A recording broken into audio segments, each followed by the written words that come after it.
տեսություն կա, որ եթե 30-ական թվականներին Իոսիֆ Ստալինին պետք էր բռնաճնշումների մեծ ալիք, որովհետև այն ժամանակ չկային տեղեկատվական հիմիկվա միջոցները, որ ամեն մարդ պիտի ասենք մի երկու հոգու ճանաչեր, որ ոնց բռնվեցին, ոնց բերման ենթարկվեցին, աքսորվեցին, գնդակահարվեցին եւ այլն, ու դա ինչ որ հաշվարկ կար, եթե չեմ սխալվում, դա 30-ից մեկն էր, որ պետք է այդպես լինի, որ բոլորը ճանաչեն եւ վախենան, ապա հիմա տեղեկատվական այս բաներում, այս դարաշրջանում հերիքա լավ լուսաբանվի ինչ որ դեպքը եւ բոլորը դա իմանում են եւ ասում են, որ օրինակ ասենք, չգիտեմ,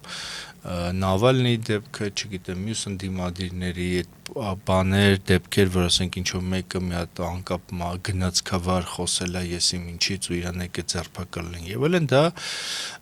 բավարար է, որ Ռուսաստանում վախի մթնոլորտը լինի այնպիսի մակարդակի վրա, որ ոչ ոք չմտածի բողոքելու եւ ինչ որ ալիք չձևավորվի այդ բողոքներից եւ այլն։ Բաժանորդագրվեք մեր ալիքին։